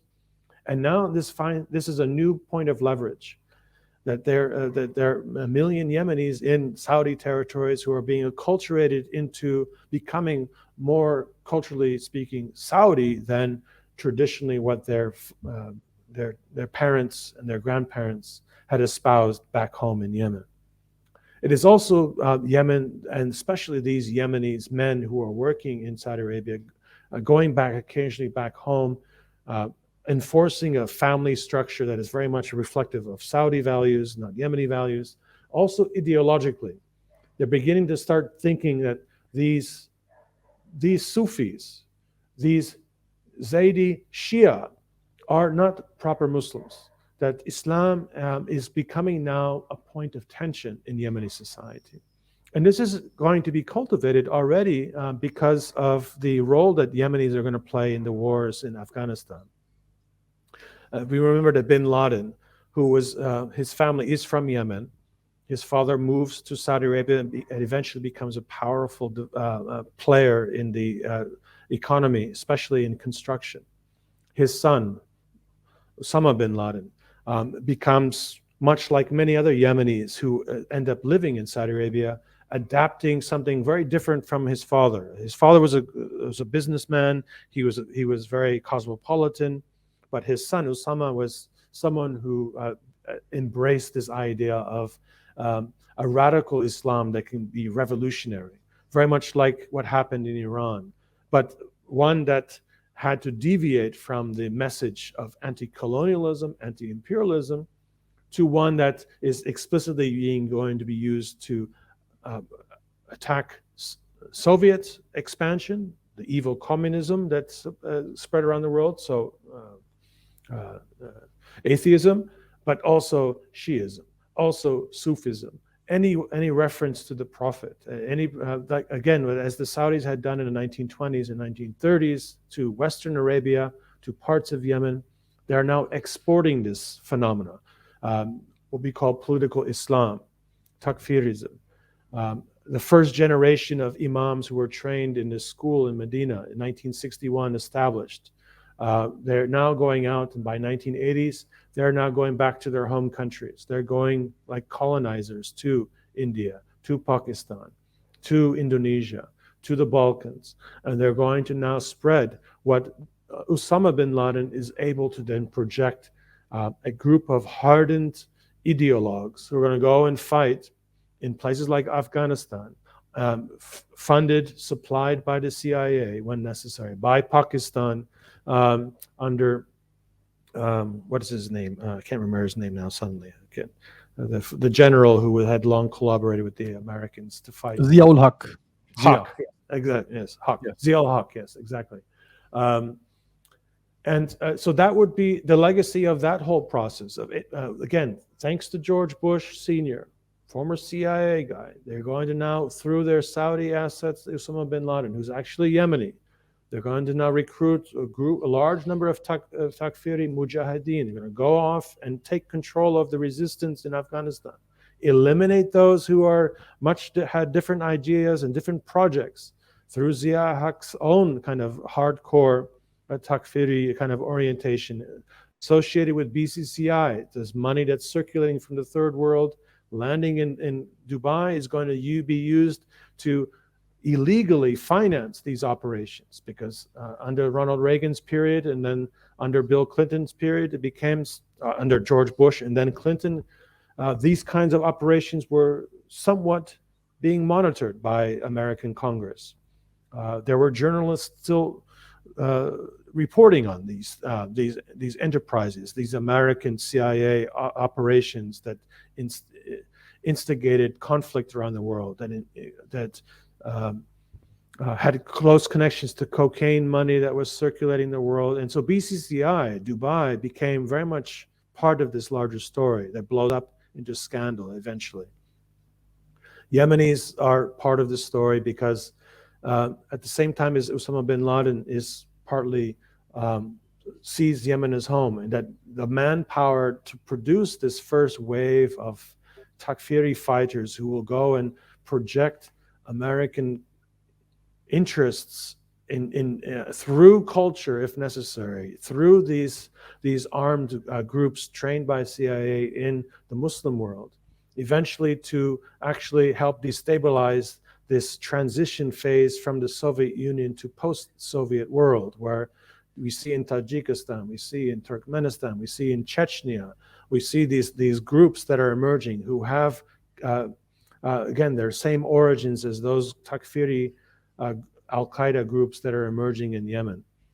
The war in 1994 that I mentioned, this war between Ali Abdullah Saleh, who has this power grab, the success of this war is largely on the back of two things. One, he's able to capitalize and control over much of the Yemeni military. He's going to use Scud missiles. He's going to shoot missiles into southern Yemen, much like those same missiles that are going now into Saudi Arabia. The Yemeni state was firing missiles into parts of resistance in southern Yemen. But he's also going to use these radical Takfiri groups, armed groups who have now experience from Afghanistan.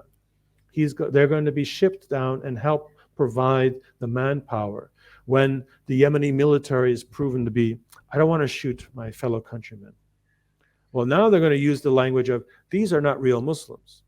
These are atheists from South Yemen. These are Sufis from Hadramaut, or they're Shia in the north. And so you begin to see the state, Yemeni state under Ali Abdullah Saleh, cynically use this new phenomena of political Islam. And because hundreds of thousands of Yemenis had been integrated in the system, whether they knew that or not, they have now the political orientation, they have the cultural values that are shared by these Takfiris. You begin to see Yemeni society being torn apart along these seams. Because in 1990, of course, Ali Abdullah Saleh's politics forced him to be sympathetic to Saddam Hussein against Kuwait. And that was the pretext to expel 1,100,000 Yemenis from the Gulf economies as a punishment for Ali Abdullah Saleh saying, why can't we negotiate? Why do we have to have this invasion and then this occupation of Iraq? Let's negotiate. Let's figure out a way amongst Arab brothers. We are all part of the Arab world. We should be able to, through the Arab League, negotiate. Why do we have these Americans or Europeans getting involved? So the punishment, which Ali Abdullah Saleh exploited, was the arrival of 1 million plus Yemenis who don't have an income anymore. And that's a liability. That becomes something very dangerous for any government, even if they have the control of the military and the police. It's a destabilizing factor that Ali Abdullah Saleh and his allies, his I'm pretty sure one day we'll find in American archives through WikiLeaks or something else that they were clearly working together. Use this potential dangerous force who have a very strong Saudi-like orientation about Yemen, who don't want to now live as neighbors with Zaydi Shia or Sufis or atheists, use them as a military force to now take full control over Yemen, especially South Yemen, because we know that South Yemen has much of the oil and gas. If this was a coalition, a unified country on the basis of agreed sharing of power, the Southerners would not appreciate having the lion's share of the wealth extracted from their territories now going into the pockets of Ali Abdullah Saleh and his allies in the Americas through George Bush Sr. So the war was very convenient in 1994. It also unleashed an opportunity for colonization, internal colonization. Ali Abdullah Saleh allowed northerners, especially those who came from the Gulf, with their ideas to go and establish and become dominant populations in much of southern Yemen. And so you see southern Yemen colonized by northern Yemenis, which caused yet another wave of resentment and tension that exists until today, which is one of the reasons why in 2011, Southerners who remembered 1994, who remembered this process of invasion of not only northern Yemenis, but Takfiri northern Yemenis. So political Islam is a tool now of Ali Abdullah Saleh's state to colonize southern Yemen, to steal their resources, to push Southerners out of their prime territories. Ali Abdullah Saleh is not only doing this and working with American oil companies or with Total, but he's working also through the UAE. He's working especially through Dubai and Abu Dhabi. Dubai Port World in the mid-1990s becomes the primary investor in developing and building South Yemen's infrastructure, especially along the coast, from roads to ports. Huge swaths of Aden, the capital, former capital of southern Yemen, has become de facto DP, so Dubai Ports World's territories or space to develop. And this is just seen as another form of northern colonization, another form of southern Yemenis losing their country.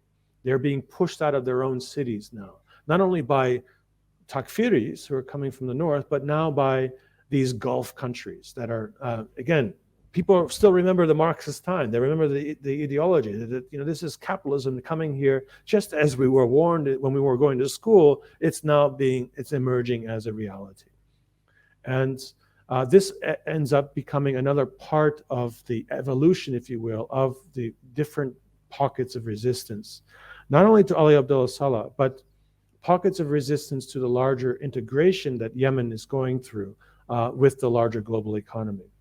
After the Cold War ends, as we see throughout Central Asia, as we see through much of the world, globalization is put on speed.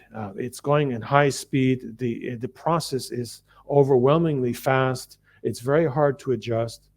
Peoples in Yemen are beginning to see now suddenly the government has allowed for large tracts of state assets, especially its state lands, to be privatized.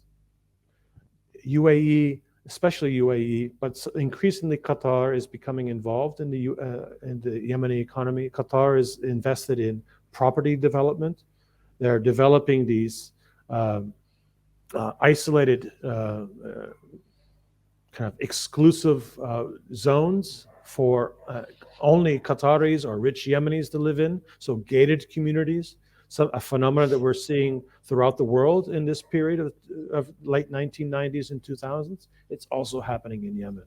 And that is creating a new wave of frustration and anger, which is matted out by Ali Abdullah Saleh through these Takfiri groups. The war is going to be, the blame is going to be now distributed at other Yemenis. It's because these backward Zaidi tribal people of the mountains, that if we get rid of them, then there will be resources for you guys who have now been pushed aside by Qatar who, of course, on the other side, through Al Jazeera and through their own system, is developing its own sphere of influence through these Muslim Brotherhood groups that they're very handsomely funding at this stage. And they see Yemen as a zone of economic development, because all three of these major oil-producing, gas-producing Gulf countries who have ambitions to be global players, who are encouraged by the Americans to, and are in many ways forced by the Americans to reinvest their earnings, their credit. Most of these countries are actually not producing annually savings. They're actually producing through borrowing money. They're actually able to then invest in infrastructure development, these mega projects that cost hundreds of billions of dollars, and are always, of course, going to be the lion's share of the contracts are going to go to Western interests. In the case of Abu Dhabi or Dubai becoming a major player in building up Yemen, including a project that was initially run by the Bin Laden group to build a bridge between Djibouti and Yemen to connect Africa with Yemen. The idea was that Yemen and Ethiopia especially would be the breadbasket for the Arabian Peninsula. It would be the source of the cheap labor, and would be eventually also a source of the water, the dam that Ethiopia, with the initially American support and UNDP help, World Bank help, to dam up the Blue Nile in Ethiopia, which is causing so much tension between Ethiopia, Sudan, and Egypt, was to provide the water for massive agriculture expansion, to produce broccoli for UAE supermarkets, to produce the other food products that Saudi Arabia and the Gulf would need over the next 20, 30 years. So food security, which we hear quite often about, for the Arabian Peninsula is Yemen, integrating Yemen and the Horn of Africa. Water security, the only way that Saudi Arabia can, who are desperately trying to find new sources of revenue, is again, oil is not there. In the long term, they're running out of oil. They're already heavily indebted. They're politically, they're completely dependent on Americans for security. They need to find a way to survive the next 20, 30 years. The financial crashes of 2008 and the one that happened in 2019 devastated much of the Middle East. I'm speaking to you right now from Lebanon, where they had one of those financial haircuts that Cyprus got. $120 billion was just sucked out of people's bank accounts here, and they'll never see it again. This is happening with Saudi Arabia, with the UAE and Qatar as well. There's huge financial pressure. They have over-leveraged their future productivity to borrow money to build their glass towers today, to spend their hundreds of billions of dollars on weapons systems, which has, as we see with the war in Yemen, produced zero capacity to actually win military victories against rivals, regional rivals, which means that all this money actually functions in a different way. And that's one of the reasons why in 2015, they were easily coerced into being the front men for what was ultimately an American concern about maintaining stability over the larger Middle East. They wanted youth revolutions to be managed by their interests, by their assets. In Yemen, the vast majority of the people who supported and got to the streets were not with these assets, like Tawakkul Karman, who was awarded a Peace Prize by Stockholm for her role. She is a terrible example, however. She's an instigator of sectarianism. She's a bigot. Her discourse ultimately made her so marginal in Yemen that she's now living isolated and completely forgotten about in Istanbul. She was a Clintonite, Qatari, Turkish-supported ideologue who was supposed to take over the revolution in Yemen. very much like we saw in Egypt and Tunisia and supposedly in Syria. If they had militarily successfully taken power, you would have had these youngish, um, uh, seemingly charismatic, but ideologically very narrow, very sectarian in rhetoric, taking over these revolutions and representing the integration of these areas that had long been outside the sphere of, I mean, Libya was completely independent from, politically speaking, from the sphere of influence that the Europeans and Americans had hoped for. So, but because of the financial crisis, because all three of these coalition partners had their own objectives, they had their own interests, they had their own survival demands. They needed to survive somehow. And the only way for them over the long term was to assure that their two other rivals, so Qatar versus UAE and Saudi versus UAE and Qatar, et cetera, was to make sure that the Yemen window of opportunity created by the Obama administration, who could not countenance losing control over what was happening in this transitional phase, with Hadi being removed, that the invitation to go to war in Yemen was that there was an opportunity for one of them to lay claim to the lion's share of the resources that was going to surface once Yemen is subdued and brought back into, let's say, control. The problem is that people have been resisting. And they, while they were very cruel from the beginning, and it's probably one of the reasons why the majority of people in the north still remain attached to this coalition, that from the very first weeks of bombing, they were killing civilians purposely. They were destroying their infrastructure.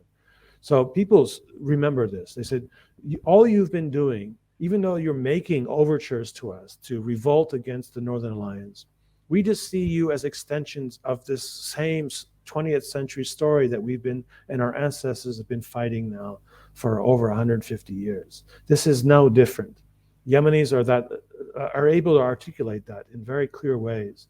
Even illiterate, backward peoples living in the countryside who don't even have shoes or running water, they understand it and are able to make a distinction.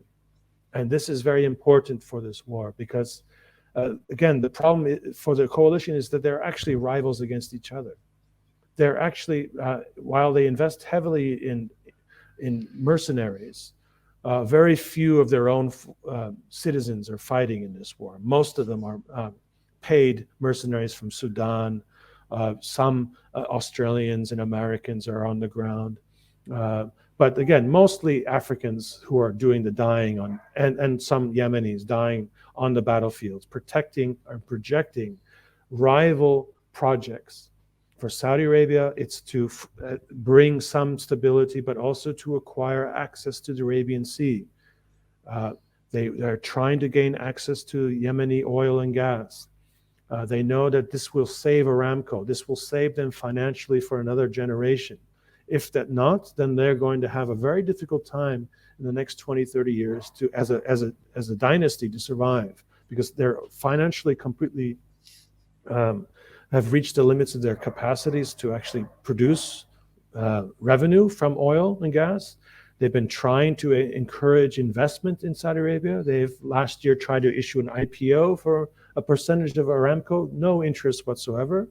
They basically forced their own citizens to invest in Aramco, promising the richer Saudis that they would be a guaranteed return every year, which they have to now subsidize by borrowing more money.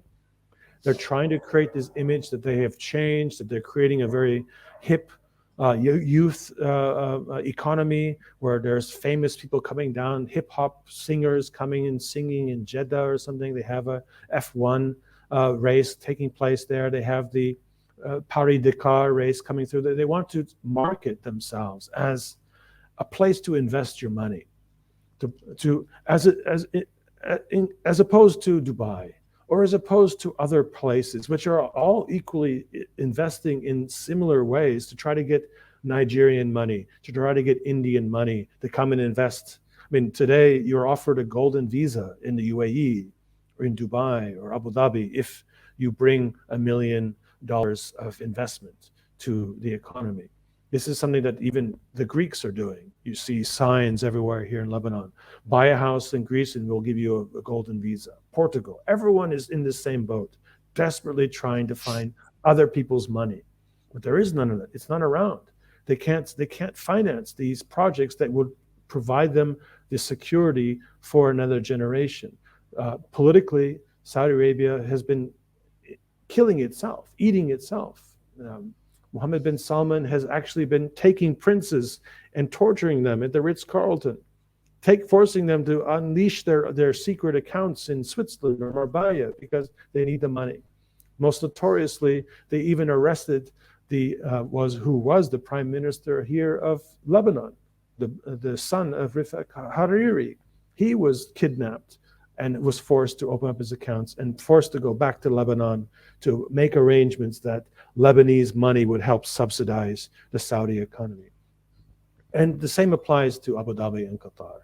And this is why in 2017, that what was, as I itemize and show in the book, is one of the main motivating factors for all three to jump into this war in Yemen and hope that they could actually secure a significant portion of the spoils of war, which has now resulted in an endless drain on their financing, an endless drain on their capacity to influence and attract investors.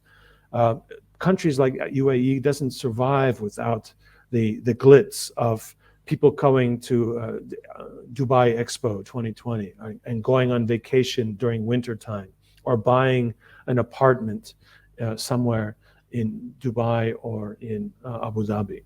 But now it's very difficult when you have now drones coming in and dropping little bombs in airports, and there's news circulating that maybe it's not safe to go to UAE. This is the vulnerability of the UAE's economy, because the moment people don't come to vacation, that means those apartment buildings that they've been building and people who have invested in these, they were promised they would get rental revenues from the rents of these apartments. If that dries up, there will be no financing, no more Indians coming with their gold. They will go somewhere else, which again, there are plenty of competitors. Everywhere in the world now, you have people trying to coax anyone with money to come and settle. Even Switzerland is now developing a new system, just desperately trying to get people to come and bring their money into their accounts in Switzerland, while the Americans are desperately trying to get them to move their money out of these safe havens, if you will. So it's a financial war. It's a war that cannot be understood strictly on ideological lines. It is certainly not a war between Yemenis. It's not a war between different rival Sunni Shia groups.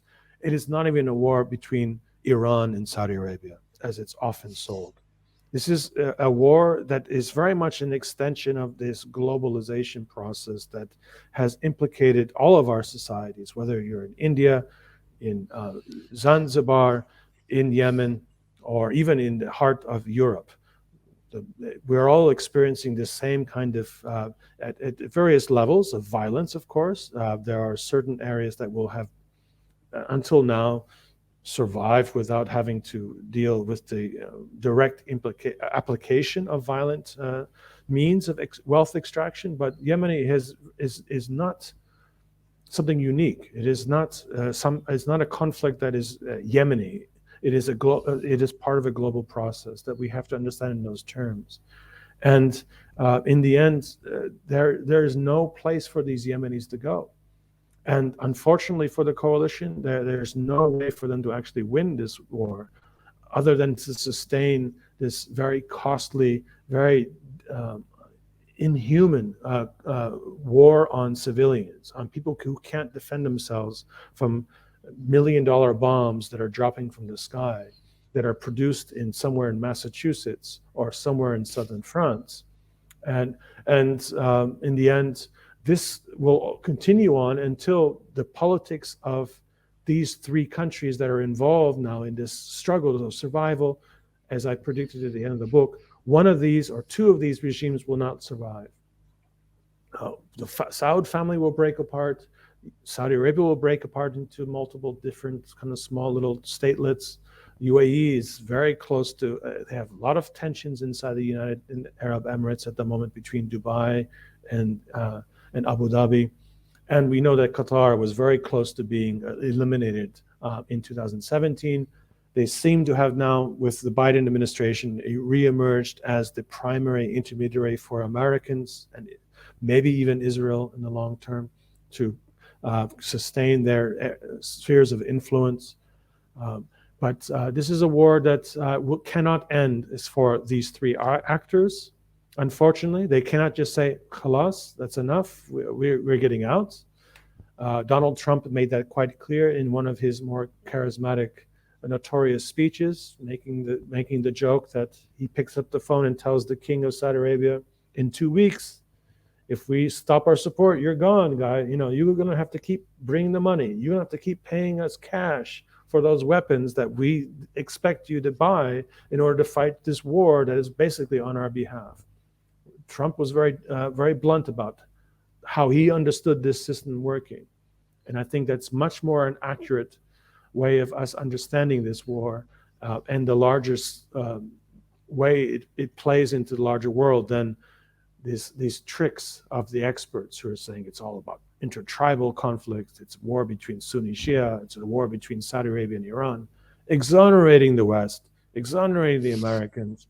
When you hear about bombs falling in Abu Dhabi, how awful and evil are those terrorists in Yemen, which of course then completely forgotten is this fact that this is a war that's been going on for 2015 and much earlier if you consider what some of the information they provided here. So this is crucial for us if we're going to have any impact on changing the dynamics on the ground in Yemen, is to actually start changing how we talk about Yemen. Right. So it's very clear to me now that colonialism and imperialism have never really ended. They have just been given new labels. And all of these conflicts have been created and orchestrated by the Western powers for their own benefit. And integrating nations into the global economy is one of the ways of colonizing them and destroying them. So, in your opinion, will it take the destruction of two of these three external players for the conflict to end? What's the best way forward from the perspective of the Yemeni people? Mm-hmm. They have to continue to resist. Subordination does not, surrendering is not an option. I think maybe another generation or two, it becomes something where capitulation is something that is an option. But right now, the wounds are still too raw. Everyone has lost family. Everyone has lost family because of the very specific acts identifiable, associated with these three different ruling families, who are in the middle of a struggle between themselves over survival.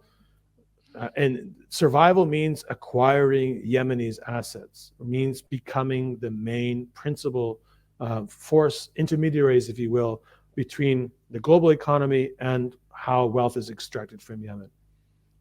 These families have served that purpose in extracting the wealth from their own countries, right? The money is in a rentier system, somewhat redistributed to other, a narrow definition of who is a citizen of Saudi Arabia or Qatar or UAE, and the vast majority of the people who actually live in UAE are exploited as expendable labor, as we know. And this is something that they want to apply and have to apply to Yemen. And therefore they can't stop. And no doubt the Biden administration or any other administration that is in the United States are not going to push for a solution until they get what they want, which is control over the day-to-day leadership and decision making inside Yemen itself. One of the things that they have pushed through their puppet Hadi in 2014 was the Federation of Yemen, which to break Yemen into a federated entities with two federated zones for where all the natural resources are, with especially offshore. Offshore is going to be a major factor here moving forward, which China and the Americans are all working to try to exploit, from fisheries to offshore gas and oil, as we see in the Mediterranean as well. Those will be the two designated federated zones that will have, at best, 1 million people living in this vast territory. So very easy to recreate this rentier system where you corrupt certain groups of people in a very limited population to just behave politically, stay out of politics. You'll get your money, you'll get your nice TV, you'll get a little pension. And the vast majority of the people who should be sharing this wealth will be denied access to it in these other federated zones. With Sana'a and the rich highlands with 25 million people getting nothing of the national economy. That was their scheme in 2014. And the people of northern Yemen said, no way, we know what you're doing. You've done this in so many other places in the world, and you're not going to do this here. We have the capacity and the means and the history to stand up for ourselves. And so they tried to upset this, they tried to assassinate people, they tried to use sectarianism, and now they're doing the last option that they have, which is invasion. And it seems that Biden is especially invested. Now, when I mention Biden, it's not him, it's the circle of people around him. He's he's barely conscious anymore. But he was always an instrument for other interests. It seems that they will maybe take the route of Libya or Syria, where they will just simply have a perpetual war and extract the wealth. There's an Austrian company, and Total and Hunt Oil again. They're producing about 35,000 barrels a day of oil, which they're putting into the global market. So they're profiting from this, not paying any state taxes, maybe a couple of militiamen to corrupt, but that's about it. So there is this systematic plundering of Yemen's natural resources, and the war still goes on. So it's a win-win for some actors. They make money and they have a lot of power through the violent side, and in the meantime, the natural resources, which is one of the primary objectives in the first place, to be extracted in a profitable way, are very profitably being extracted without any state involved. Just like with Eastern Libya, just like with northeastern Syria, which is being plundered of hundreds of billions of dollars of its oil wealth, the same is happening to Yemen right now. So that actually may be, in the long term, what's happening is a perpetuation of war and violence. Just fly planes, drop ordinances, make sure that these guys in the north don't take over the oil fields, which they're very close to doing. This is what has happened since late last year. They were able to move in and isolate and actually threaten to take oil wells. At some point, they did take some oil and gas fields in Shabwa. And then the UAE, with Biden's push, bring in these special forces they call the Giants, who are all masked. They're huge guys, so they're clearly Westerners. They're not Yemenis, right? They're clearly Western mercenaries who are special forces, and they successfully pushed back the Northern Alliance, Ansar Allah, out of these oil-producing areas. And as a result, the response was, okay, Abu Dhabi, you want to play this? We're going to fire some more missiles to remind you that we can destroy your economy at any moment. Reverse what you are doing here. Stay out of these territories, these conflicts. And again, these guys in the north who are negotiation constantly in Oman with all these other actors know very well the tensions between Saudi Arabia, UAE, and Qatar. They know very well the tensions, domestic tensions within Saudi Arabia, what Mohammed bin Salman needs in order to survive. Why he doesn't get a bullet in the head is because he has to shoot everyone else that's around him that he cannot trust. This is not a long-term sustainable regime. There's no way they're going to raise revenue from investors coming from abroad. UAE has been able to, for until now, really saved itself from being part of this struggle over Yemen's assets. But with a drone attack, hitting something that gets actually international attention, then they lose everything they have put enormous amounts of efforts into marketing in the first place. So this is a struggle now. And you'll notice that since that initial spectacular attack, even though there were other ones, subsequently, the media has been telling us that, oh, they were shot down, the missiles were brought down, and there's stability. We don't talk about Yemen again. But the war continues. It's very nasty. The bombs that have been dropped in the last couple of weeks are outnumbered the last 2 years in terms of ordinances dropped. So people of northern Yemen are really, really suffering. It's just a terrible existence that they live in, and yet they're so resilient, and they're still resisting, and they've proven that their manpower. The way they organize themselves, they can actually project and threaten the very things that keep this war going, the very things that started this war, the need and the demand to access the resources that Yemen has. So this is the long term, probably war until one of those regimes falls in Saudi Arabia, Qatar, UAE, and until then they've figured out that you can make money in disasters. You can make money stealing resources without having to deal with the state. Look at Congo, how they've been plundering the eastern Congo in the middle of the most horrifying genocide, millions and millions of people dead. The cobalt still comes out, right? These people who want to have electric cars, where are you going to get the raw materials? Well, they're coming from war zones. And this is something that we need to emphasize. And the same applies with Yemen. This is not a war between Yemenis. This is not a war between Muslims, as it's marketed. This is a war for resources. It's the plundering and to provide and subsidize an otherwise unsustainable North Atlantic world, which includes China, by the way. China has become joined on board with this operation since the 70s. And so this is Yemen is fighting a war on behalf of all of us, I have to say, who are not beneficiaries of this global system of plunder. And if we showed a little more solidarity, maybe we could actually change the dynamics of these wars, like in Syria or in Yemen or in Congo. But most of us are not. We're not able to do much. And we have our own concerns now. And that's what they exploit. Everyone has their own concerns. Yep. Well, Dr. Blumi, thank you so much for an incredibly illuminating talk. I did not know any of these things. I am sure nobody knows about these things. Thank you so much for sharing this. Thank you so much.